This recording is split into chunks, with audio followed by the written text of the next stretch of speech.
පින්වත්නි අප ගෞතම බුදු පියාණන් වහන්සේ විසින් 45 වසක් මුළුල්ලෙහි දේශනා කළ 84000ක ධර්මස්කන්ධය සමහිත සුව පිණිස මුළු ලොවටම බෙදා හරින බෞද්ධ නාලිකාවේ මහනුවර මධ්‍යස්ථානයේ මගින් ඔබ වෙත ගෙන එන මේ උතුම් සදහම් දේශනාව මෙලෙසින් ආරම්භ කිරීමටයි මේ සූදානම් වන්නේ. පින්වත්නි මේ උතුම් සදහම් දේශනාව පැවැත්වීම සඳහා අප සිදු කළ ගෞරවනීය ආරාධනාව පිළිගෙන මේ උතුම් සදහම් මණ්ඩපය වෙත වැඩම කොට වදාළ පූජනීය පන්නල ධම්මිස්සර පින්වත් සාමින් වහන්සේව අප සියලු දෙනාම එක්ව සාදු නහඳ පවත්වා වන්දනා කරමු. සාදු සාදු සාදු. පින්වත්නි මේ උතුම් සදහම් දේශනාව මෙලෙසින් ඔබ වෙත ගෙන එන්නට පින්බර දායකත්වයේ ලබා දෙන්නට යෙදෙන්නේ මහනුවර පදිංචි ශාමලී අබේවීර මහත්මිය, උපුලි රඹුක්වැල්ල සහ ගංගානේ වීරසිංහ යන පින්වත් කලන මිතුරියන් පිරිස විසින්. එසේනම් ඔබ අප කෙරෙහි මෙත් සිතින් මේ උතුම් සදහම් දේශනාව පවත්වන්නට ගෞරවනීය දේශකයන්න් වහන්සේට নমස්කාර පූර්වකව ආරාධනා කර සිටිමු. අවසරයි ස්වාමින් වහන්සේ. සාදු සාදු සාදු. සමන්ත චක්කවාලේසු අත්‍රා ගච්ඡන්තු දේවතා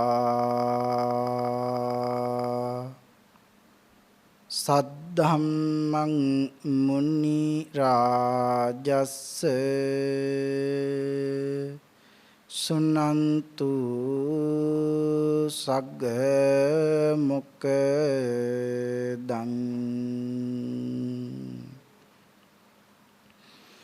ධම්ම ශ්‍රවණ කාලෝ අයං බදන්තා ධම්ම ශ්‍රවණ කාලෝ අයං බදන්තා සද්ධම්ම ශ්‍රවණ කාලෝ අයං බදන්තා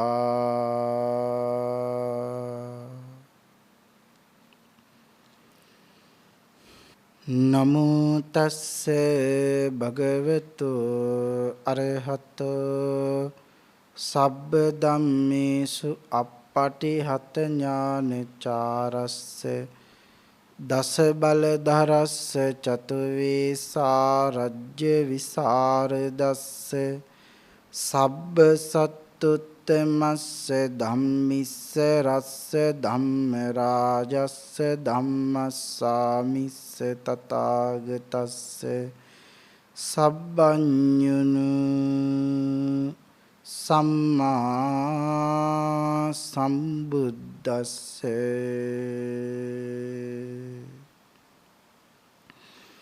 නමෝ තස්ස භගවතු වරහතෝ සබ්බ ධම්මේසු අප්පටිහත ඥානචාරස්ස දස බලධරස්ස චතුවේසා රජ්‍ය විසරදස්ස සබ්බ සත්තුත්තමස්ස ධම්මිස්ස රස්ස ධම්ම රාජස්ස ධම්මස්සාමිස්ස තථාගතස්ස සබ්බඤුනු සම්මා සම්බුද්දස්ස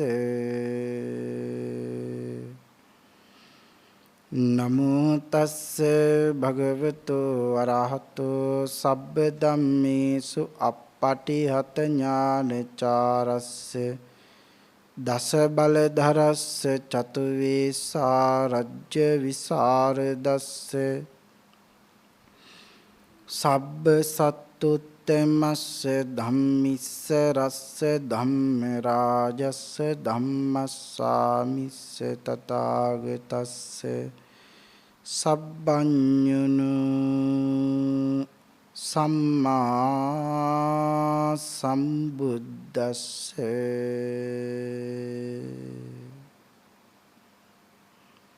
සද්ධර්ම ශ්‍රාවක කාරුණික ගුණගරුක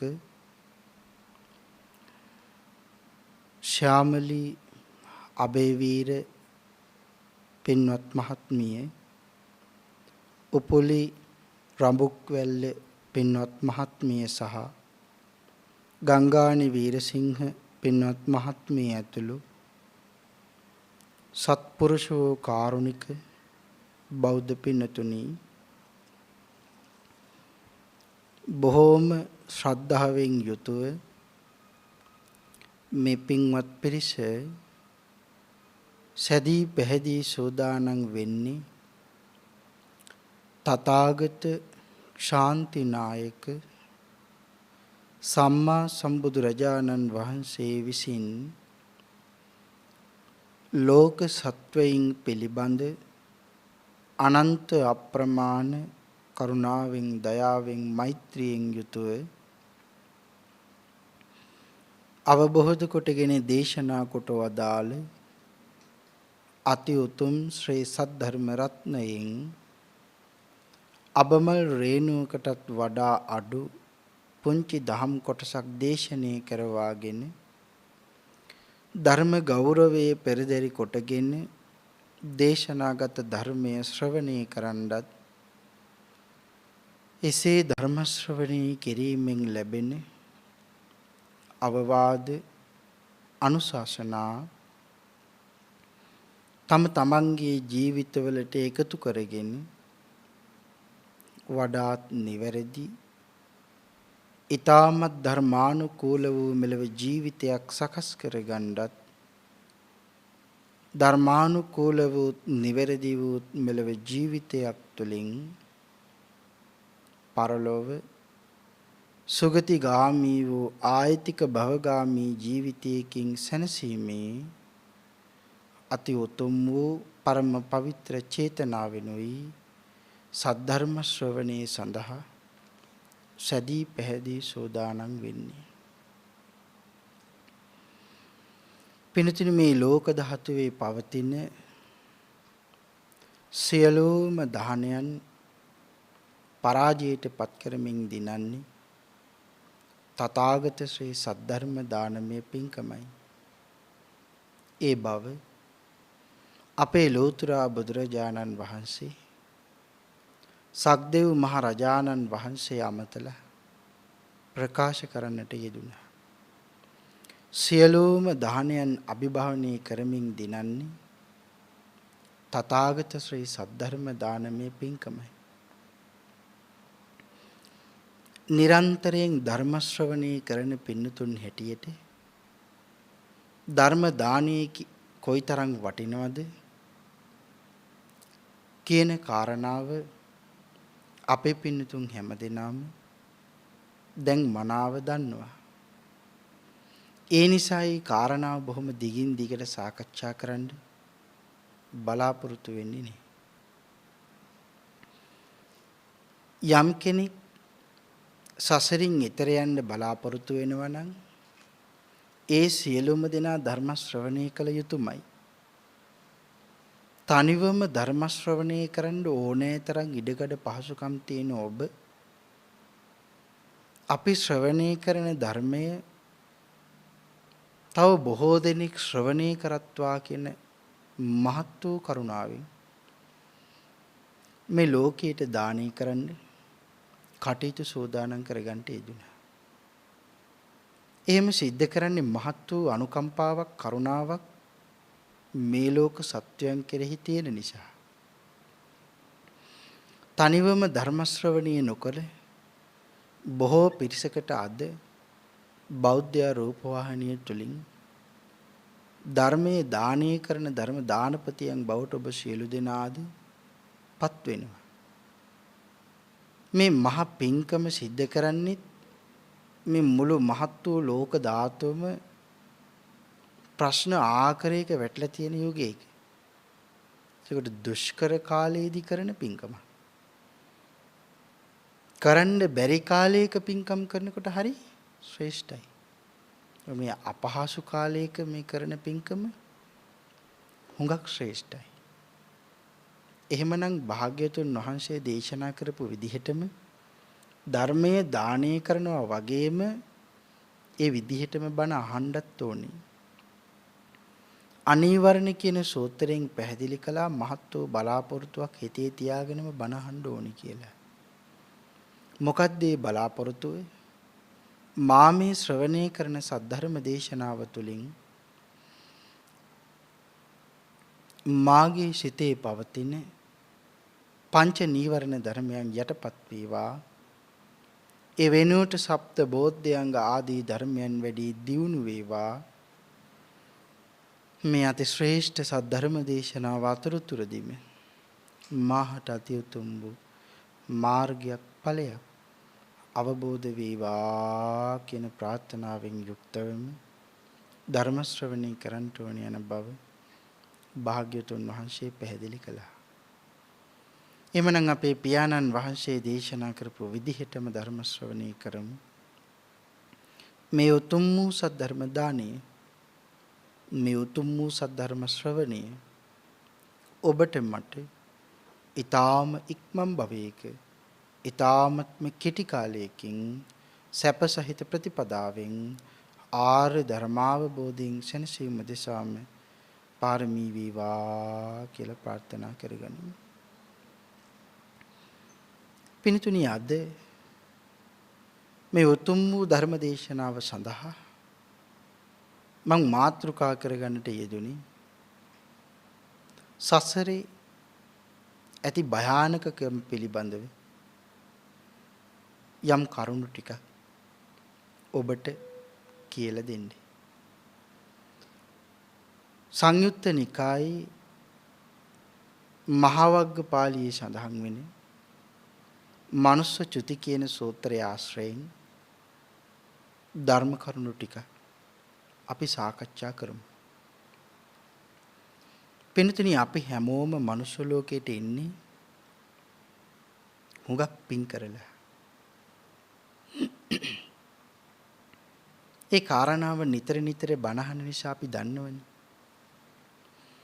හැබැයි හුඟක් පින් කරලා අපි ආවට අපි එන්නේ නම් හුඟක් පින් කරගන්න කියලා. හුඟක් පාරමිතා සම්පූර්ණ කරගන්න කියලා. හුඟක් කුසල් වඩා ගන්න කියලා. මේ මනුස්ස ලෝකයට උපදින සියලෝම දෙනා උපදින්නේ මේකේ මේ තියෙන සැපේට අහු වෙලා ජීවත් වෙන්න එහෙම නෙවෙයි. පංචකාමයේ විඳින්න නෙවෙයි ඉන්නේ. සසරින් එතර යන්න, පින් කරගන්න, පාරමී සම්පූර්ණ කරගන්න විතරමයි, ඒකට විතරමයි එන්නේ.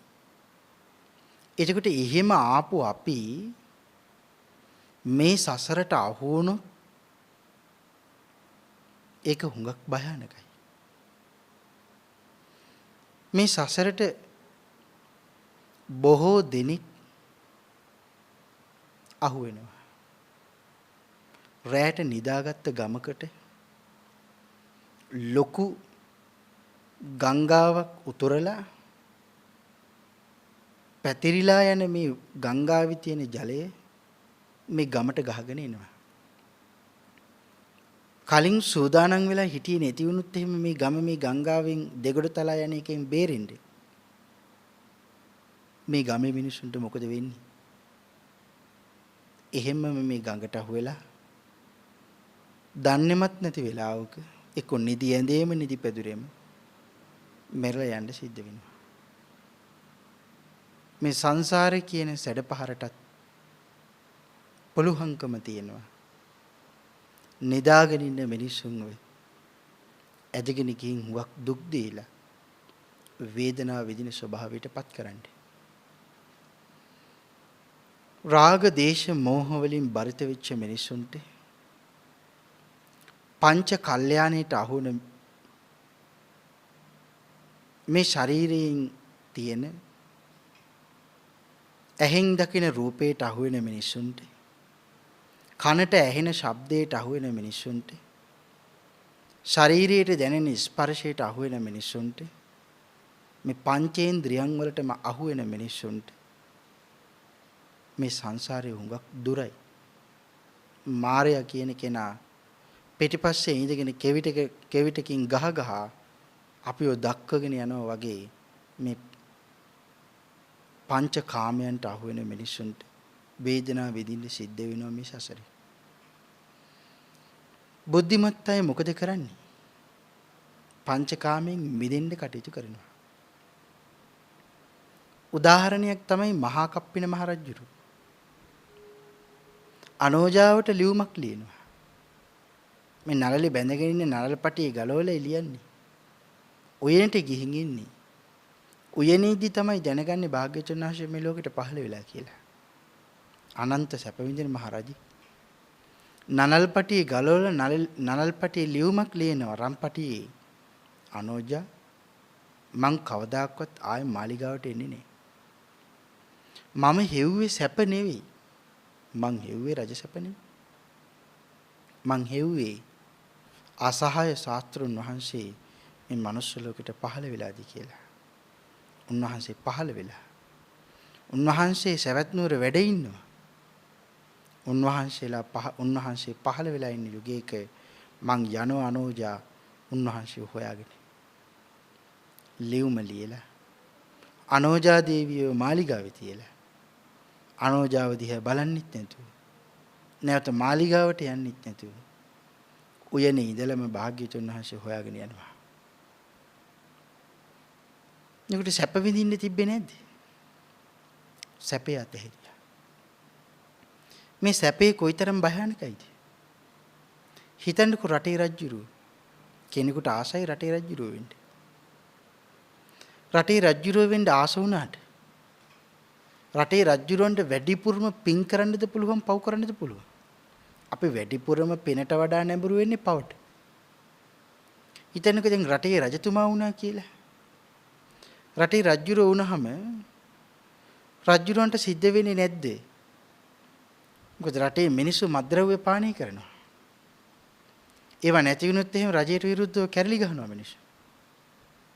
එතකොට මොකද කරන්නේ? රජුරවන්ට ඒවා පිටින් ගේන්නේ අවසර දෙන්න වෙනවා. එතකොට රජුරුව මොකද කරන්නේ? එහෙනම් මෙච්චර තොගයක් පිටට ඉඳලා මෙහෙට ගේන්න කියලා අවසර දෙනවා. එතකොට රජුරුව අවසර දීම තුළ රජුරුව අනිත් අයට ඒ දේවල් කරන්න අවසර දෙනවා. එතකොට අපි හිතමුකෝ යම් රටකට යම් මනුස්ස ප්‍රමාණයකට සංහතියකට අවශ්‍ය කරන මස් පරිභෝජනයේට. එතකොට ඒ වෙනුවෙන් සත්තු මැරෙන්නේ නැහනේ මරන්න එපායි. එතකොට මෙහෙම සතුන් අල්ලන්න, මෙහෙම සතුන් ඝාතනය කරන්න, මෙහෙම සතුන් මරන්න කියලා ඒවට රජුරුව අවසර පත්‍රයක් දෙනවා. ඒවා දෙන්නේ රජුරුවන්ගේ අනුමැතිය යටතේ. එතකොට රජුරන්ට පව් සිද්ධ වෙන්නේ නැද්ද? මෙහෙම දිගින් දිගට හිතලා බැලුවොත් රජුරන්ට පව් කොච්චර සිද්ධ වෙනවද? එහෙනම් බුද්ධිමත් කෙනා කල්පනා කරනවා මේ ලබාපු රජකමින් මට ඇති වැඩක් නෑ කියලා. එහෙම මේ සැපේ අතහැරලා දාන්න කටයුතු කරනවා. අපි පින්නතුන් හොඳටම දන්නවා තේමිය කුමාරයා. පුංචි කාලේ ඉඳන්මයි සසර බිය ඉස්මතු වෙලා රජකම එපා කියලා ප්‍රතික්ෂේප කරන්නේ. විශේෂ ලොකු යහනක මහ පුදුමාකාර සැපයක් තියෙන යහනක බුදි කරවල තියෙන්නේ. බුදි කරවල ඉන්න වෙලාවේ නිදිගෙන ඉන්න වෙලාවේ මේ යහනේ තියෙන සැපයත් එක්ක තවත් කල්පනා කරනවා. මේ තමයි රජ සැපේ. මං රජ වුණොත් මට කොයිතරම් දුක් විඳින්න වෙනවද? රජකම අතහරින්න මහ පුදුම උපක්‍රම කරන්නේ. මුළු ශරීරෙම පණ නැහැ වගේ උහේ පැත්තකට දාලා තියෙනවා. මේ ශරීරේ අත්පා වාරුණේ වළංගුනේ වගේ ඉන්නේ. ඉතින් අනිත් ළමයි සෙල්ලම් කරන වෙලාවට ඒ තැන්වලට අලියතුන් මුදා හරිනවා. මේ ළමයා සෙල්ලම් කරන්න යන්නේ. අලියතුන් මුදා හරපුවාම අලියතුන් දුවගෙන එනකොට අනිත් ළමයි ඔක්කොම බයි දුවලා පැනලා දුවනවා ජීවිතේ බේරගන්න. හැබැයි තේමිය කුමාරයා දුවන්නේ.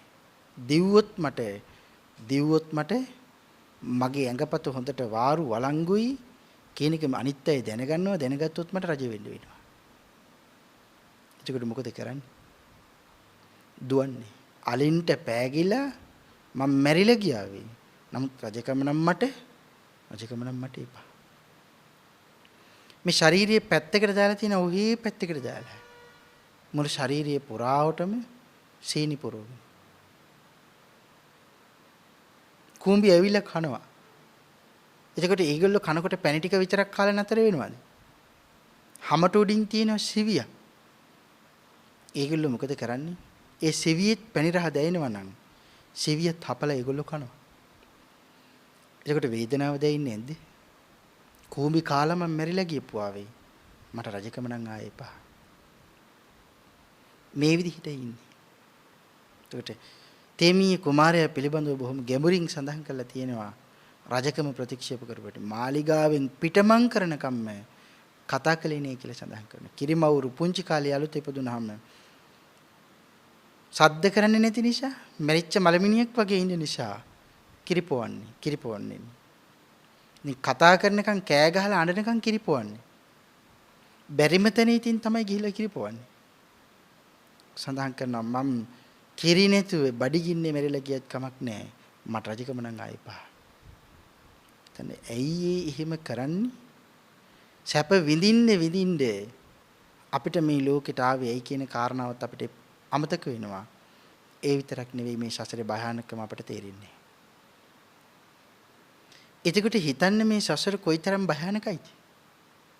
අපි කරන කියන දේවල් අපිට කොහොම විපාක දෙනවද?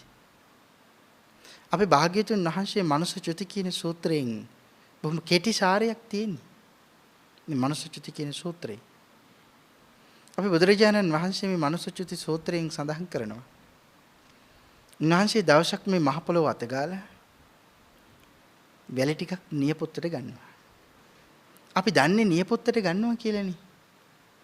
හැබැයි මීට කලිනුත් මේ කාරණාව අපි පින්නතුන් ශ්‍රවණය කරලා තියෙනවා.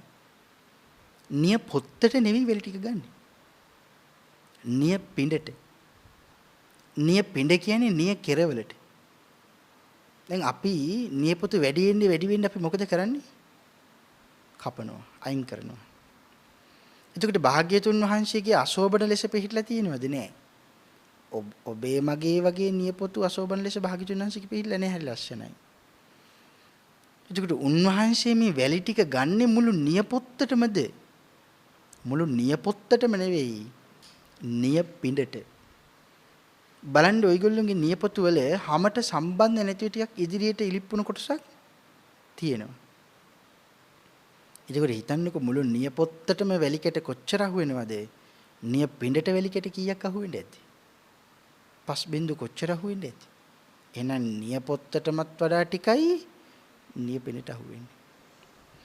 ඒකට හිතලා බලන්න මේ නිය පිඬට වැලි ගන්නවා කියලා කිව්වහම මෙතනින් විශේෂ කාරණාවක් තවත් මතක තියාගන්න. උන්වහන්සේගේ ශ්‍රී දේහි දුහවිලි වැලි අංශු රැඳෙන්නේ නැහැ. එතකොට භාග්‍යවතුන් වහන්සේ අදිෂ්ඨානයක් කරලයි ගන්න ඕනේ මේ වැලි නියපිනේ රැඳෙන්න කියලා. අදිෂ්ඨානයක් කරලයි ගන්න. රැඳෙන්නේ නැහැ උන්වහන්සේ සසරදී කරපු පුණ්‍ය කර්මයන් නිසා.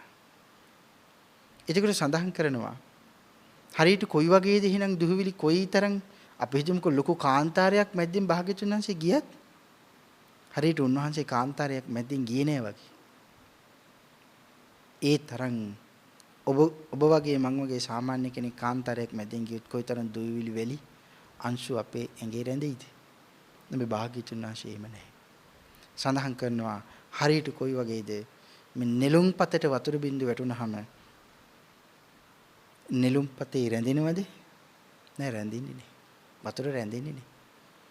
ඒ රැඳෙන වතුර ටික අයින් කරපුවම වතුර ටිකක් දාලා ඒක අයින් කළොත් වතුර තිබ්බත් වතුර තිබ්බේ නෑ වගේ. ඒ තමයි නෙළුම් කොළේ හැටි. භාග්‍යතුන් වහන්සේගෙත් එහෙම. එහෙනම් අදිෂ්ඨානයක් සිද්ධ කරලා භාග්‍යතුන් වහන්සේ වැල් ටිකක් අතට අරගෙන භික්ෂුන් වහන්සේලාගෙන් අහනවා මහණෙනි මේ මහ පොළවේ තියෙන වැලිද වැඩි පස්ද වැඩි මගේ මේ නියමණ්ඩලයේ තියෙන පස්ද වැඩි. එතකොට මේ මහ පොළොව කොයිතරම් විශාලයිද? යොදුන් 2,40,000ක් ඝනකඩ බොල් පොළොව.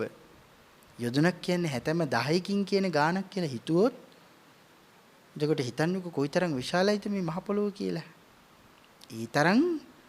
ඒ තරම් විශාලයි. එතකොට අපිට හිතෙනවා දැනට නූතන තාක්ෂණයෙන් හොයාගෙන තියෙන ලෝකයට වඩා භාග්‍යතුන් වහන්සේ දේශනා කොට වදාළ ලෝකේ හරි ලොකුයිනි කියලා.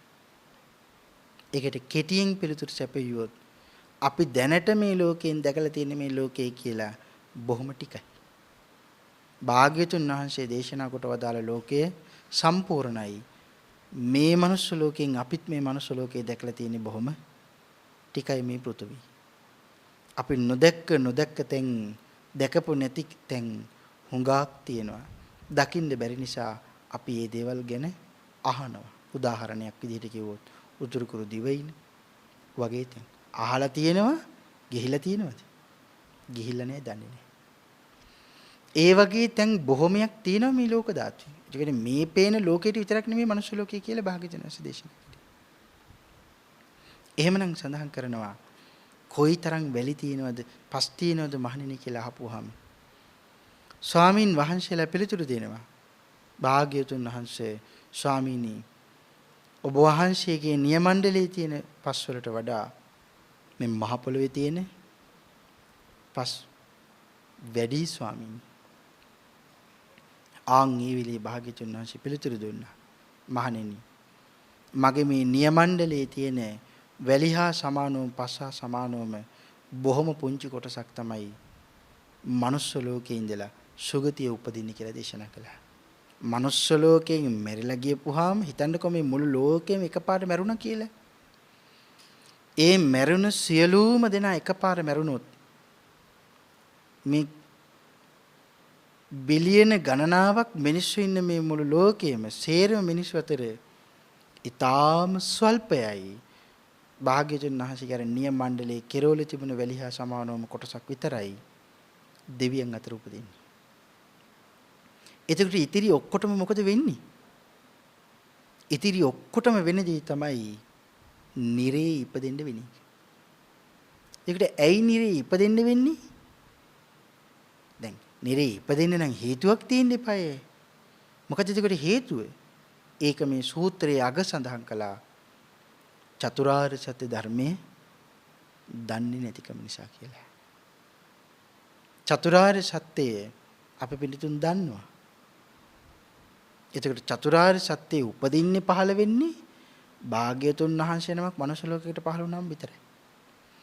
චතුරාර්ය සත්‍ය ගැන අහන්න ලැබෙන්නේ භාග්‍යතුන් වහන්සේ නමක් මනුෂ්‍ය ලෝකයට පහළ වුණාම විතරයි. බුද්ධෝත්පාද කාලයක විතරයි. එතකොට හිතන්නකෝ චතුරාර්ය සත්‍ය කියන වචනය විතරක් කොයිතරම් වාසනාවන්තයිද අපේ කටෙන් කියවෙන්නේ. හැබැයි අපිට තේරෙනවද අපි වාසනාවන්තයි වගේ ওই වචනේ අහන්නේ? නිකන් හිතලා බලන්න. අපිට ඕමනාවකුත් නැහැ චතුරාර්ය සත්‍ය ගැන ඉගෙන ගන්න. බොහෝ වෙලාවට. ඇයි ඕමනාවක් නැත්තේ? පිං නැතිකම නිසාද කොහෙද?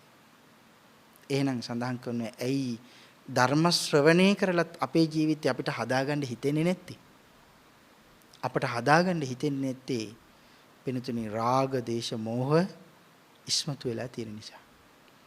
ඕනෑමට වඩා අපි මේ සියල්ලටම ඇලිලා ඉන්න නිසා. ඒක නිසයි අපට ධර්මයේ ප්‍රගුණ කරන්න හිතෙන්නේ නැත්තේ. ආන් ඒ නිසා භාග්‍යවතුන් වහන්සේ ධම්මපදයේ දේශනා කළා මේ සසර පිළිබඳව කලකිරුම් මැත්තා හුවව් කියලා. උන්වහන්සේ දේශනා කළා මේ සසර පිළිබඳව කලකිරෙන්නම කියලා දේශනා කළා. එහෙනම් අපිට කලකිරෙන්නේ නැතිනම්, ඉබේ කලකිරෙන්නේ නැතිනම් අපි කලකිරෙන්න ඕනේ අපිම හිතලා. නුවණින් විනිවිද දකින්න ඕනේ. ඒ කියන්නේ මම හිතන්න ඕනේ මේ සසර කොයිතරම් භයානකයිද? මොනවා කරලාද මම මෙතෙන්ට ආවේ? මෙතනින් මැරිලා මං කොහේ හරි තැනකට ගියොත් ඒ කොහෙද මං උපදින තැන? ඒ උපදින තැන මට කොහොම සලකයිද? එතනින් මං කවදා නිදහස් වෙයිද? ඕන් ওই කාරණා හිතනකොට මට හුඟක් දුක හිතෙනවා. බය හිතෙනවා. අපි ආවට වඩා තව හුඟක් දුර අපට යන්න තියෙනවා. ඒක අපට හුඟක් දුක් විඳින තත්වයට පත් වෙනවද? එතෙන් දැන් මගේ වයස කීයද? මේ ජීවිතයේ අවුරුදු 50යි 60යි 70යි පංච සීලේවත් මම කොයිතරම් ආරක්ෂා කරගත්තද? පංචශීලයට වඩා ඉහළ ශීලයක් තව තියෙනවා. අට සීලය. ඒකට අට සීලෙන් ගිහි දස සීලය මේ විදිහට සිල් වලින් ඉහළට යනවා. නිකමට හිතන්න මගේ ජීවිතයේ වයස අවුරුදු 30යි 40යි 50යි 60යි. හැබැයි මේ ජීවිතේ පුරාවට මම පංචශීලයේ විතරම ආරක්ෂා කළේ. අඩුම තරමේ නිති අට සිල්වත් මට රකින්න පුළුවන් වුණාද? නිති පන්සිල් මං රැක්කා. හැබැයි භාග්‍යවතුන් වහන්සේ විශේෂයෙන් වීරිය වඩන්න කියලා දේශනා කළානේ.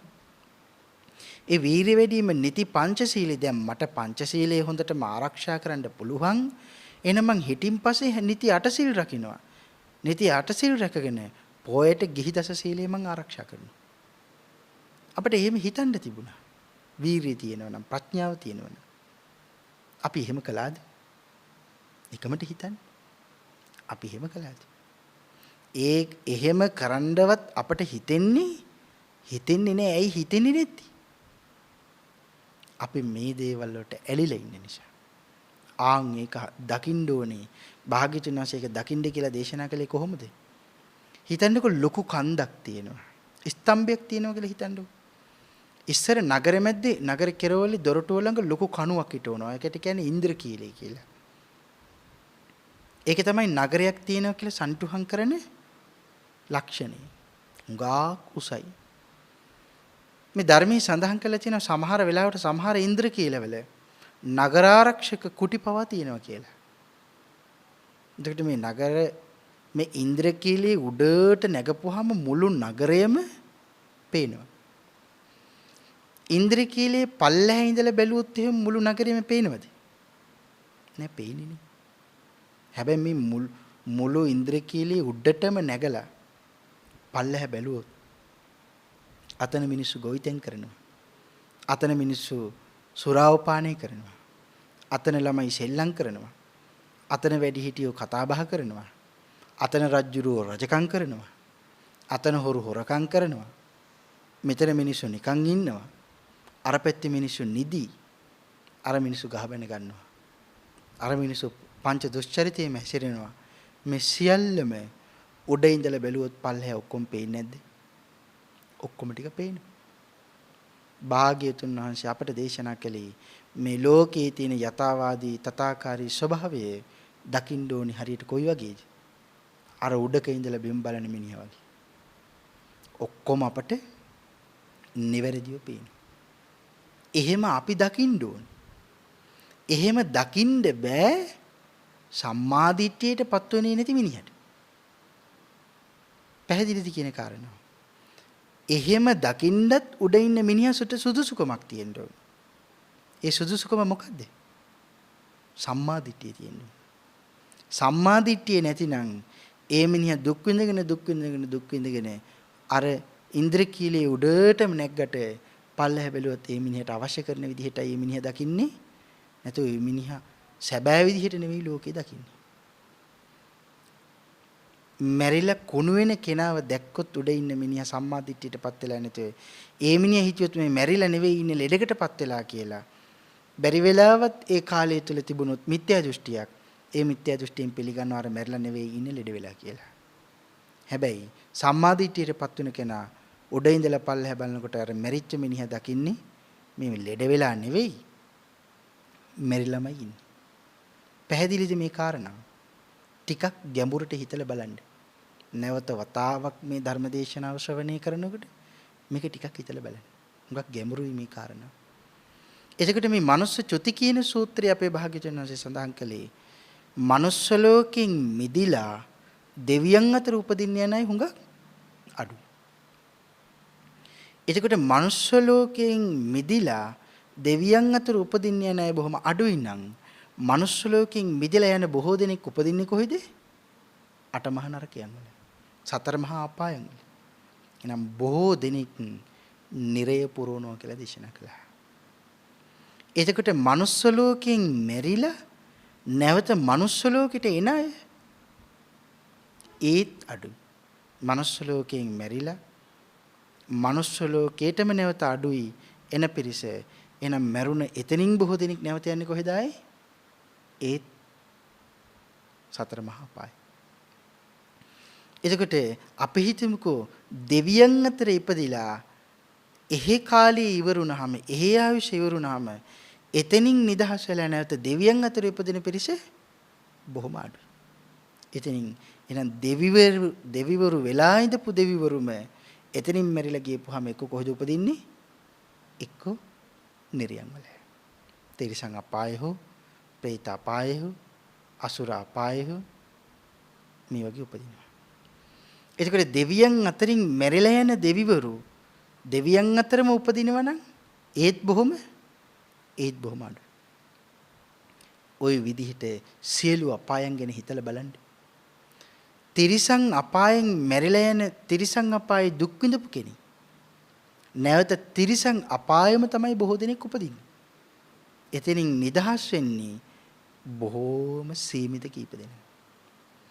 එහෙම බලපුවාම හිතලා බලන්න මේ ධර්මයේ දේශනා කරන මම්ම කීවතාවක් තිරිසන් අපාය ඉපදිලා ඉන්නේ නැද්ද මීට කලින්? කීවතාවක් මම පෙරේතෙක් වෙලා ඉපදිලා ඉන්නේ නැද්ද? කීවතාවක් මම පෙරේතියක් වෙලා ඉපදිලා ඉන්නේ නැද්ද? කීවතාවක් මම මේ අටමහා නරකයන්ගෙම දුක් විඳින්නේ නැද්ද? අටමහා නරකයන් කියුවහම විශාලතම ආයුෂ තියෙන අවීචි මහ නරකයේ. එතන ඉඳලා ගත්තාම සියලුම මහ නිරයන් වල 130 ගණනාවක් සියලු නිරයන් වල මං කොයිතරම් දුක් විඳින්නේ නැද්ද? ඒකට ඒ නරකයේ පැත්තට විතරයි. තිරිසන් යෝනිය කොයිතරම් මං දුක් විඳින්නේ නැද්ද? එතකොට මාව අනුරූප කරලා ඔයගොල්ලෝ ගැන හිතන්නේ.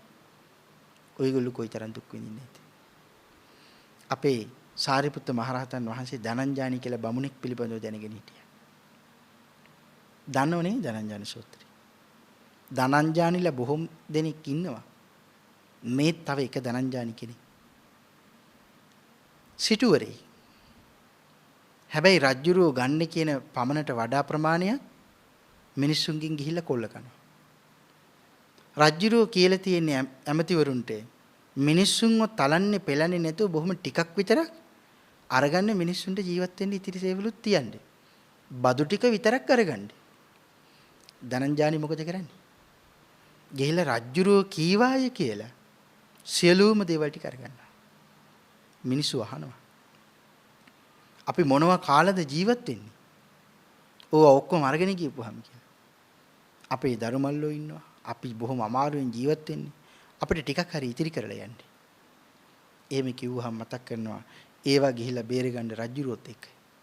මං ක්‍රියාත්මක කරන්නේ රාජාන. හැබැයිවටම රාජානද? නෑ. රජ්ජුරුවන්ගේ භාණ්ඩාගාරයට ටිකක් දාලා අර වැඩිපුර හොරා කාපු ටික තමන්ගේ මාලිගාවේ ගිහින් තියාගන්න. සාරිපුත්ත මහරහතන් වහන්සේ දවසක් මේ ගම අහලින් වෙන තැනකට ස්වාමීන් වහන්සේලා සමග වඩිනවා. උන්වහන්සේ මේ ගම අහලින් යන ගමන් ඒ ගමේ ඉඳලා වස්වාසය කළේන ස්වාමීන් වහන්සේ නමකගෙන් අහනවා මෙහෙම ධනංජානි කියලා බමුණෙක් ඉන්නවා කොහොමද හොඳින් ඉන්නවද කියලා. ඒ වෙලේ මතක් කරනවා ස්වාමීනි ඔහුගෙන් නම් කතා කරලා ඇති වැඩක් නෑ කියලා. එතකොට අහනවා ඇයි එහෙම කියන්නේ? ධනංජානිගේ මෙලොවත් ඉවරයි පරලොවත් ඉවරයි ස්වාමීනි.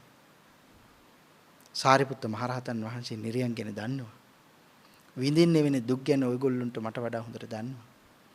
උන්වහන්සේගේ යන ධර්මචාරිකාව වෙන පැත්තකින් තියලා ධනංජානිට විශේෂ උපකාර කරන්න ධනංජානි ඉන්න දිහට උන්වහන්සේ වඩිනවා. ධනංජානි දකින්න මාලිගාවේ ඉඳලා මේ මහා ශ්‍රාවකයන් වහන්සේ Taman දිහාට එනවා. Tamanට ඊටාම කුළුපගයි මිත්‍රයි සඳහන් කරනවා කොයිතරම් මොන වැඩේ කළත් මේ මහා ශ්‍රාවකයන් වහන්සේ පෙරගමන් කරලා පිළිගන්නවා.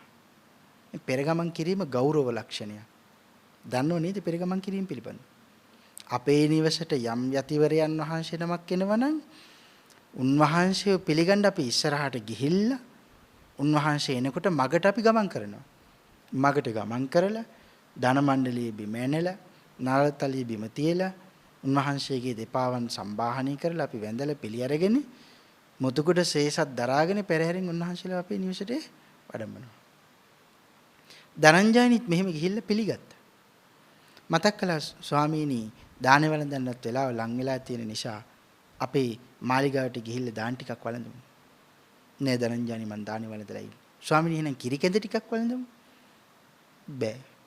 ආහාර ගත යුතුයි නම් ඔබ ආහාර අරගෙන අසුවල් ගහයට මං වැඩ ඉන්නවා.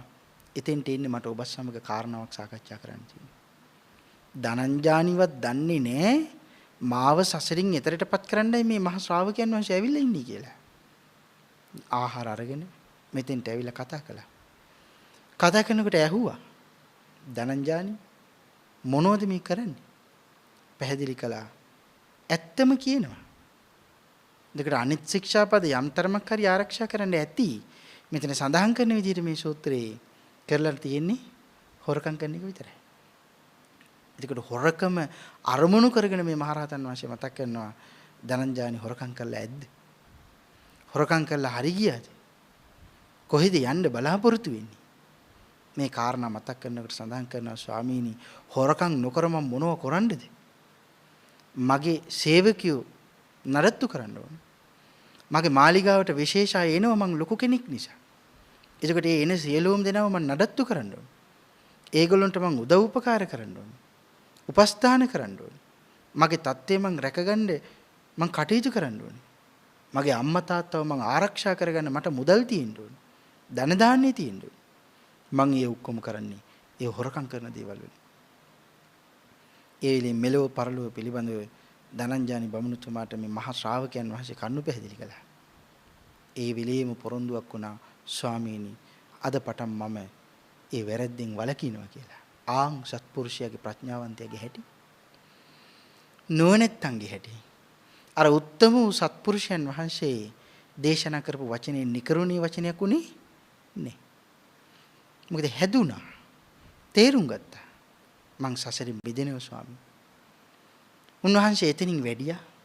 එදා පටන් හරියට සිල් රැක්කා. හුඟක් පින් කරගත්තා. වයසට ගිහිල්ලා මැරෙන්න කාලය ආවා.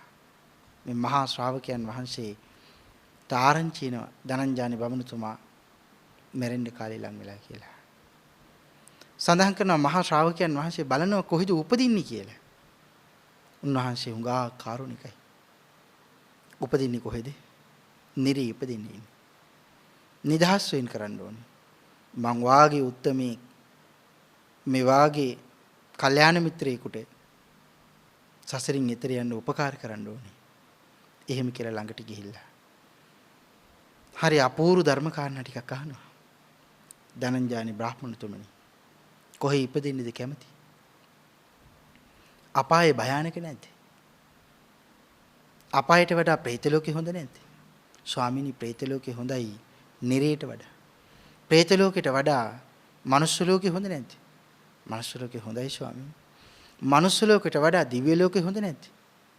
මනුස්ස ලෝකෙට වඩා දෙවියන් අතර උපදින එක හොඳයි. මේ විදිහට කරුණු විග්‍රහ කරලා මේ විදිහට හිත සතුටු කරවලා යහපතෙහි සමාදන් කරවලා යහපතේ පිහිටවලා කර්මස්ථාන භාවනාව උගන්වලා දෙවියන් අතර උපදින මඟ කියලා දුන්නා. සත්පුරුෂයෙකුගේ අසුරක් නිසා සසරින් එතරටපත් වුණා. එතකොට හිතන්න සත්පුරුෂ ඇසුර අපට ලැබුණ නැතිනම් අපිට මොකද වෙන්නේ? ධනංජානි බමුණුතුමාට මොකද වෙන්නේ? දැන් ඇයි ධනංජානි බමුණුතුමා මේ මහා ශ්‍රාවකයන් වහන්සේ හොයාගෙන ගියේ? අපිට වඩා මේ නිරා දුක් පිළිබඳව මේ මහෝත්තමයන් වහන්සේලා දන්න නිසා. මොගලන් මහරහතන් වහන්සේ අවීචි මහනරකාදී තැන්වලටත් ගිහිල්ලා බණ කියනවා කියලා සඳහන් කරනවා. කොහොමද බණ කියන්නේ? නිරයන් වලට ගිහිල්ලා නිරේ තියෙන ගිනි ගන්න ගිනි නිවලයි බණ කියනවා කියලා සඳහන් කරන්නේ. නිරේවල වල ඉන්න අය දුක් විඳිනකොට ඒගොල්ලෝ හැමදාම කෑ ගහලා විලාප තියනවා කියන්නේ කොහොමද? මනුස්ස ලෝකයකට යන්න මට හම්බුනොත් අනේ මම කවමදාක්වත් මනුස්ස ලෝකේ ඉඳලා නැවතනම් මං දුෂ්චරිතයේ යෙදෙන්නේ නැහැ. මං පින් කරනවා. මං කුසල් වඩනවා. පුංචි හරි පාප කර්මයක් නම් මං සිද්ධ කරගන්නේ නැහැ. අනේ බුදුන් දකින්නම් සිලුත් රකින්නම් රත්නත්‍රය සරණ යන්නම් සසරිනුත් මං එතර යන්නම් මේ සසර වෙච්චර භයානකයිද? ඒ විදිහට නිරේවල් වල දුක් විඳින හැමෝම හිතනවා. එතකොට හිතන්නේ නිරේවල් වල ඉන්න එහෙම හිතනකොට මනුස්ස ජීවිතේ ලබපු අයට තේරෙන්නේ නැහැ. අනේ මේ මනුෂ්‍ය ජීවිතේ මොනවා කළද මම ලැබුවේ කියලා. බලන්නකො කොයි තරම් අපි අකෘතඥයිද කියලා අපි අපිටම අඩුම තරමේ මම මටවත් සාධාරණයක් කරලා තියෙනවද? මගේ මේ අත් දෙකට, මගේ මේ කකුල් දෙකට, මගේ මේ ඇස් දෙකට, මගේ මේ කන් දෙකට, මගේ මේ මුඛයට මං අඩුම තරමේ මට මමවත් සාධාරණයක් කරගෙන තියෙනවා. නිකන් හිතන්න. ආන්ගේ කාරණාව ජීවිතේ හිතන්න. මේ සසරේ ඉපදී මෙරි මෙරි දුක් විඳින එක කොයිතරම් භයානකයිද? උදාහරණයක් සඳහන් කළොත් හිතන්නකෝ අවුරුදු 50 ගණනාවක් පුරාවටම ජීවත් වෙන කෙනෙක් ඉන්නවා. ඉපදුන දවසේ ඉඳලා මෙයාගේ ඇඟේ මස් ලියලනවා. අපි හිතමුකෝ කුෂ්ඨයක් කියලා. එතකොට මස් ලියලනවා, මස් ලියලන්න කහනවා, කහන්න තුවාල වෙනවා. තුවාල වෙනකොට ඒ තුවාල වෙන තැන් වලින් ලේසරව විස බීජ හැදිලා වැగిරෙන්න පටන් ගන්නවා. එතකොට වේදනාව තව වැඩි. මෙයාට නාන්න බෑ, නාපුවාම මොකද වෙන්නේ? තවත් ගඳයි උඟක් අපරිශුද්ධයි. මොකද ලේසර වලින් හැම වෙලෙම පැතිරලා ඉන්නේ. අනිත් අය කොයිතරම් පිළිකුල් කරනවද? කොයිතරම් දුප්පත් අහිංසක ජීවිතයක්ද ගත කරන්න වෙන්නේ? මැරෙන්න ඔත්පලම වැටිලා සංසාරේ යම් හෝ කුසල කර්මයක් නිසා මේ මුළු ශරීරයේ පුරාවටම තියෙන මේ ලෙඩේ හොඳ වෙනවා. හැබැයි මේ ලෙඩේ හොඳ වෙන්න කලින් මෙයාට මුළු ඇඟම දනකොට කහනකොට තියෙන යම් තරමක් සනීපේ තමයි ජීවත් වෙන්න ඕන නම් හොඳ කැපෙන පිහියක් අරගෙන රැහැලා මේ මස් කෑලි ශරීරයෙන් කපලා අයින් කරන එක. අයින් කරපුවාම ලේ වැగిරෙනවා. ඒ ලේ ඉන එක නතරකරන්න තියෙන එකම බෙහෙත තමයි රත් වෙච්ච යකඩයක් රත් වෙන තැනින් අරගෙන අර ලේ ගලන තුවාලවල තියෙන එක. අපි දුක බෙහෙතක් නැහැ කියලා. ඒකට දැන් තේරෙනවද මේක නා කොයිතරම් දුක් විඳිනවද කියලා? අපි හිතමු මේක නා අවුරුදු 50ක්ම මෙහෙම දුක් විඳලා එයා ඒකෙන් බේරෙනවා. සසරේ පිනකට ඒ තුවාලේ හොඳ වෙනවා. නැවත ඒ තුවාලේ හොඳ වුණාම එයා ප්‍රාර්ථනා කරයිද අනේ මට අර ලෙඩේ ආයේ එනවනම් කොයිතරම් හොඳයිද කියලා. අපි කියනවද? නේ කියන්නේ. පිළිකාවක් ලේ පිළිකාවක් හැදුන කෙනා අපි හිතමු. නේ කටේ උගුරේ පිළිකාවක් හැදුන කෙනා. පිළිකාවෙන් හොඳ වුණාම එයා කියයිද අනේ ඒ පිළිකාව මට ආයේ එනවනම් කොයිතරම් හොඳයිද? ඒක කොයිතරම් සැපයක්ද? අපි එහෙම කියනවද? නෑ අපි හුඟක් බයයි. එහෙනම් මේ සසරටත් ආන් ඒ වගේම බය වෙන්න ඕනේ. ඇයි බය වෙන්න ඕනේ? සසරත් හරියට ආන් ඒ වගේ පිටිපස්සෙන් ඇවිත් අපේ පිටිපස්සෙන් අපිට දුක් වද වේදනා දීලා දුක් විඳින තත්ත්වයටපත් කරනවා. හොඳ උදාහරණයක් සඳහන් කළොත් මේ සසරේ තියෙන භයානකම් පිළිබඳව පේතවත්තු පාළියේ සඳහන් කරනවා මේ සූර මුඛ කියලා ප්‍රේතයෙක් ඉඳලා තියෙනවා. සඳහන් කරනවා රත්තරන් සිරුරක් තමයි තියෙන්නේ. හැබැයි ඌරු මූණක් තියෙන්නේ.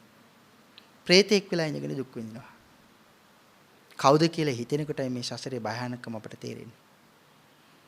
නාරද මහරහතන් වහන්සේ තමයි මේ ප්‍රේතයව දකින්නේ. හුඟක් දුක් විඳිනවා. රත්තරන් ඇඟක් තියෙන්නේ, ඌරු මූණක් තියෙන්නේ. හුඟක් දුක් විඳිනවා. ප්‍රේත ලෝකේ ඉපදිලා අනන්ත වද වේදනාවන් වලට පත් වෙලා දුක් විඳිනවා. කවුද මේ ප්‍රේතය? සඳහන් කරනවා කාශ්‍යප බුදුරජාණන් වහන්සේගේ කාලේ හිටපු එක භික්ෂුන් වහන්සේ නමක් කියලා. එහෙනම් හිතන්න ස්වාමින් වහන්සේලා කියලාවත් නිදහසක් තියෙනවද? ස්වාමින් වහන්සේලා කියලාවත් නිදහසක් නෑ. පවමයි. ඒකට විපාක දෙන්න පටන් ගත්තාමයි අපට තේරෙන්නේ කොහොමද විපාක ලැබෙන්නේ කියලා. උගක් දුක් විඳින්න වෙනවා. සඳහන් කරනවා ඇයි මේ රත්තරම් පාට සිරුරක් ලැබලා තියෙන්නේ? කය සංවර කළා. හිත වචනේ සංවර කළේ නෑ. හැබැයි ශාරීරියේ සංවරයි. ආන් ඒ නිසා රත්තරම් පාට වෙලා ඉපදුනා. ඊළඟට සඳහන් කරනවා ඇයි මේ ඌරු මුඛයක් තියෙන්නේ? සඳහන් කරනවා කාශ්‍යප භාග්‍යවතුන් වහන්සේ කාලේ ඉපදිලා කය සංවර කළාට අනිකුත් අයට හිත දූෂ්‍ය කරගෙන නිඳා කළා, අපහාස කළා, බැන්න චෝදනා කළා, බොරුවට අපහාස චෝදනා ගොනු කරමින් බැන්න.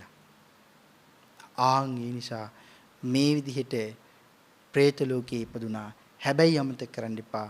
പ്രേත ලෝකේ ඉපදෙන්න කලින් නිරේ ඉපදිලා අනන්ත දුක් විඳිලයි දැන් ඇවිල්ලා ඉන්නේ പ്രേත ලෝකෙට. එතකොට නිරෙන් නිදහස් වෙලා මනුෂ්‍ය ලෝකෙට එනවයි කියලා දෙයක් තියෙනවද? එහෙම දෙයක් ලෝකේ කොහෙවත් නැහැ. නිරෙන් නිදහස් වෙලා පව බලවත් වෙලා නම් නැවත යන්නේ නිරේට. නිරෙන් නිදහස් වෙලා එක්කෝ අය නැවත යන්නේ പ്രേත ලෝකෙට. එහෙම නැතිනම් പ്രേත ලෝකෙන් ආය මනුෂ්‍ය ලෝකෙට එනවා කියලා දෙයක් නැහැ. ප්‍රේත ලෝකෙන් ආය අසුරාපායටත් ගිහිල්ලා ආය නැවත නිරේ ඉපදිලා ආය නැවත මේ විදිහට තිරිසන් අපායෙත් ඉපදිලා පින්න ඉස්මතුනොත් නැවත මනුෂ්‍ය ලෝකෙකට එන්න පුළුවන්. එතකොට හිතන්නකෝ අපි එහෙම ආපු අය නොවේද?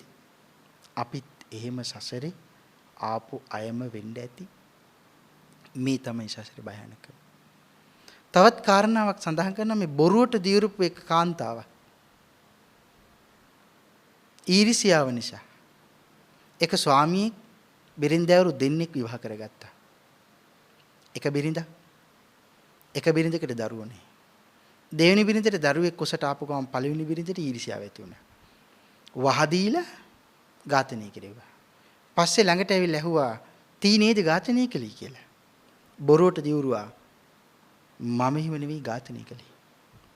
මං ඝාතනය කළා නම් එහෙම මගේ කුසෙන්ම ඉපදෙන දරුවන්ව මම මරාගෙන මම්ම කන්න ඕනි" කිව්වා. බොරුවට දිවුරු. ආන් ඒකට සඳහන් කරනවා දුක් විඳලා නිරේ ඉපදිලා නිරෙන් නිදහස් වෙලා ආවිලා പ്രേත ලෝකේ ඉපදිලා උදේට දරුවෝ 5 දෙනයි දවල්ට දරුවෝ 5 දෙනයි හැන්දෑවට දරුවෝ 5 දෙනා ගානේ දරුවෝ 15 දෙනෙක් වදමින් ඒ දරුවන්ගේ ඇටකට්ටේ ඉඳලා මස් මේ සියල්ලම ඉරාගෙන කනවා. අම්මෙකුට කරන්න පුළුවන් දෙයක්ද? නමුත් කරන්න දෙයක් නෑ ප්‍රාර්ථනාවයි. ඒ ප්‍රාර්ථනාවට ඒ විදිහටම තමන්ගේ දරුවන්ව 5 දෙනා ගානේ මරාගෙන කනවා. එතකොට හිතලා බලන්නකො කට නිසා කොයිතරම් පව් කරගෙන තියෙනවද කියලා. එතකොට ඊළඟට සඳහන් කරනවා තමන්ගේ ස්වාමියාට කළ ශාපයට විඳවන්න බිරිඳක් හිටියා. එක ස්වාමින් වහන්සේ නමකට දෙවි කෙනෙක් උපස්ථාන කළා. ඒ ස්වාමින් වහන්සේ දකිනවා ඒ දෙවිය ළඟට ඇවිල්ලා එක කාන්තාවක් ප්‍රේතියක් ඉල්ලනවා මට සෙම සොටු මල මූත්‍ර ආසූචි තමයි කන්න වෙලා තියෙන්නේ. අනේ මට මොනවාරි ආහාර කරගන්න පුළුවන් හොඳ දෙයක් දෙන්න කියලා. දෙවියගේ තියෙන අනුකම්පාව නිසා ආහාර දෙනකොට දිව්‍යම ආහාර වුණත් අතර ගන්නකොට සෙම සොටු මල මූත්‍ර ආසූචි තැලි බවටපත් වෙනවා. මුට්ටි බවටපත් වෙනවා. එතකොට ඇඳ ගන්න වස්ත්‍රයක් දුන්නාම සඳහන් කරනවා ලෝහ බවටපත් වෙනවා කියලා. ඇයි? මනුස්ස ලෝකේ ඉන්නකොට මේ කාන්තාවත් ඒ කියන්නේ මේ ප්‍රේතියත් මේ දෙවියත් එක ස්වාමියයි එක පුරුෂයෙක්. එක ස්වාමියයි එක බිරිඳයි.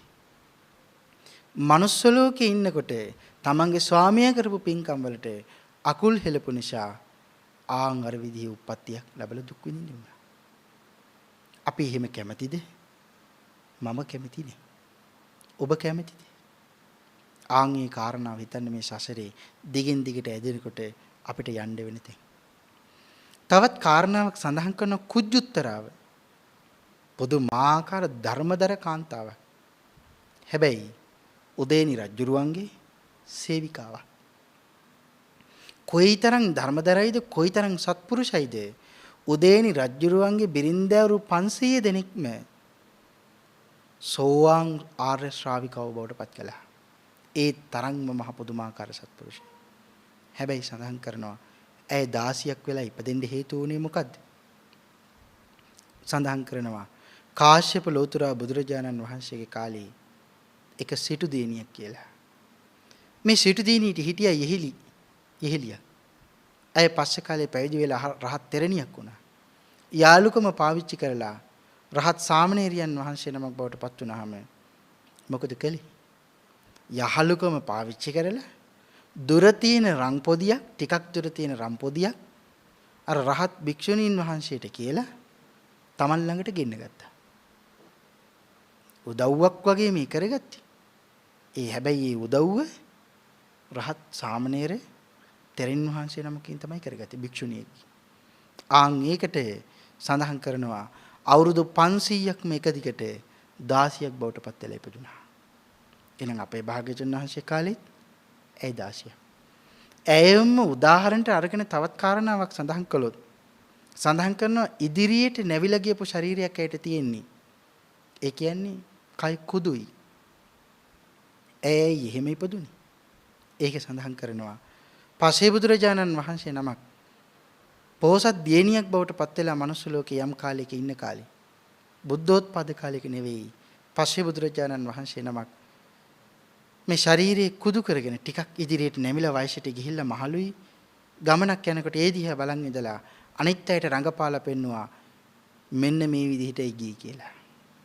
ඒකට හිතන්නකෝ ඒක කොහොම පිහිටියද ආත්මර කී වතාවක් නම් ශරීරේ කොයිතරම් කුදු වෙලා ඉපදෙන්නේ නැද්ද? හිතන්න මේ ජීවිතයේදී අපි දැනට කරගත්ත පාප කර්ම අපට තල්ලු කරගන්න බැරුව ගියොත් කොහොම විපාක ලැබෙයිද? ආන් ඒවට බය ඇති කරගන්න. බය ඇති කරගන්න. මේ කාරණා බොහොම ගැඹුරින් හිතන්න. ඉතින් තවත් බොහෝ කාරණා සසර පිළිබඳව දේශනා කරන්න තිබුණා. ධර්ම දේශනාව සඳහා ලැබිලා තියෙන කාලේ නිමවටපත් වෙලා තියෙන නිසා අදට අපි මේ දේශනාව නිමවටපත් කරමු. සසර බිය පිළිබඳව යම්සේ මනාව භාග්‍යතුන් වහන්සේ දේශනා කළාද ඒ සියල්ලම ඔබ දන්නවා. ඔබ ශ්‍රද්ධාවන්තයි. මනුෂ්‍ය ජීවිතයේ ධර්මයේ ප්‍රගුණ කරනවා. කල්යාණ මිත්‍ර ආශ්‍රය ලැබිලා තියෙනවා. භාග්‍යතුන් වහන්සේගේ ධර්මය අහනවා. නිවැරදි පෙළදහම් ශ්‍රවණය කරනවා. තවත් වීරියවන්ත වෙලා සසරින් එතර යන්න වෙරවැයන් වඩන්න. මේ සසර බිය ඇති කරගෙන මේ ලෞකික ලාමක සැපයක් තියෙන මේ භයානක සසරින් අත මිදෙන්නේ. ඔබ සියලු දෙනාට මගේ බුදුරජාණන් වහන්සේගේ ආශිර්වාදේ නිරන්තරයෙන් උදාපත් වේවා කියලා ආශිර්වාද සිද්ධ කරනවා. මේ උතුම් වූ ධර්ම දේශනාවෙහි පින්වන්ත දායකත්වයේ මහනුවර පදිංචි ශ්‍යාමලී අබේවීර පින්වත් මහත්මිය, උපොලි රඹුක්වැල්ල පින්වත් මහත්මිය සහ ගංගානි වීරසිංහ පින්වත් මහත්මිය ඇතුළු ඒ මහත්මීන්ගේ ස්වාමි පුරුෂයාණන් සියලුම දෙනා ඇතුළු කල්යාණ මිත්‍රෝ කාරුණික ගුණගරුකෝ දුවා දරුවන් ඇතුළු පින්වත් පිරිස විසින් උතුම් වූ අරමුණ අපවත් වී වදාළ සියලුම ස්වාමීන් වහන්සේලාට පින් පැමිණවීමත් තමන් නමින් නැසී පරලෝ සැපත් සංසාරගත ඥාතින්ට මේ සියලුම පින් අනුමෝදන් කිරීමත් රැස්කලේ කළ සියලුම පින්දහම් සෑම සිළු දිනාටම අනුමෝදන් වේවා. සසරගාමී ජීවිතය සූපත් කරගෙන මේ භයානක සසරින් එතරටපත් වේවා කියලා පින් අනුමෝදනා සිද්ධ කරනවා. රත්නත්‍රි ආශිර්වාදයේ ප්‍රාර්ථනා කරනවා. අද දින ජන්මදිනයේ සමරන ඔමේෂා විශ්මි දියණියට රත්නත්‍රි අනන්ත ගුණ බලයෙන් නිදුක් නිරෝගී චිර ජීවනයේ උදාපත් වේවා. ඇයගේ සියලු ප්‍රාර්ථනා සමෘද්ධිමත් වේවා. මෙලොවට පැමිණි කාරණා සම්පූර්ණ කරගෙන සසරින් එතෙර යන්න පාරමී සම්පූර්ණ කරගන්න මේ මනුෂ්‍ය ජීවිතයේදී කල්යාණ මිත්‍ර ආශ්‍රය ලබා ගන්න සැප සහිත ප්‍රතිපදාවෙන් නිවනින් එතෙර යන්න මේ සීල කුසල් බලයෙන් ඇයට අවශ්‍ය කරන ශක්තිය ධෛර්ය වාසනාව උදාපත් වේවා කියලා ආශිර්වාද කරමු. ඒ වගේම සුජීවත්ව වාසය කරන නන්දාවති වනිගසිංහ පින්වත් මෑණියන්ට නන්දා නවරත්න සහ ශීලා දසනායක මෑණිවරුන්ට නිදුක් නිරෝගී චිර ජීවනයේ උදාපත් වේවා කියලා ආශිර්වාද සිද්ධ කරනවා. ඒ වගේම ඊයේ දිනට ජන්මදිනයේදී තියෙන ධර්මදේශකයන්න් වහන්සේටද නිදුක් නිරෝගී චිර ජීවනයේ උදාපත් වේවා. උන්වහන්සේට පින් අනුමෝදන් වේවා කියලා ප්‍රාර්ථනාවන් සිද්ධ කරනවා. මාහට අනුමෝදන් කළ සියලුම පින්දහම් මා පැවිදි භූමියටපත් කළ ගුරු දෙගුරුන්ටත් ඒ වගේම අවසරයි පරම පූජනීය කෝරළයාගම සම්නිතිස්ස මගේ පින්තුන් වහන්සේටද මේ සියලුම පින් අනුමෝදන් වේවා කියලා මම පින් අනුමෝදනා සිද්ධ කරනවා. සද්ධර්ම ශ්‍රවණය කළ ලංකාවාසී ලෝකවාසී හැම දිනාටම සද්ධර්ම ශ්‍රවණය කරන්න මේ මැදිරියට පැමිණි ඔබ සියලුම දිනාටම මේ සියලුම පින්දහම් අනුමෝදන් වේවා කියලා ප්‍රාර්ථනාවන් සිද්ධ කරනවා. ඒ වගේම කල්යාණ මිත්‍ර ආශ්‍රය නිසා මේ මහත් වූ පින්කම් සිද්ධ කරන ඔබ සියලුම දෙනාටමද මේ උතුම් වූ ධර්ම දානමය කටයුතු සිද්ධ කරන ඔබ සියලුම දෙනාටමද මේ උතුම් වූ කල්යාණ මිත්‍ර ආශ්‍රය සසන වසනතුරු නිවන් දකින්නතුරු ඔබ සියලු දෙනාටම උදාපත් වේවා කියලා ආශිර්වාද කරනවා. පින් අනුමෝදන් කළ සියලුම දෙනාටම පින් අනුමෝදන් වේවා. ඒ වගේම සද්ධර්ම ශ්‍රවණී කරන්න පෙමිනි අපගේ කල්යාණ මිත්‍ර දසසිල් මෑණියන් වහන්සේටද මේ සියලුම පින් අනුමෝදන් වීමෙන් නිදුක් නිරෝගී චිර ජීවනයේ ඇයටද උදාපත් වේවා කියලා ආශිර්වාද කරනවා.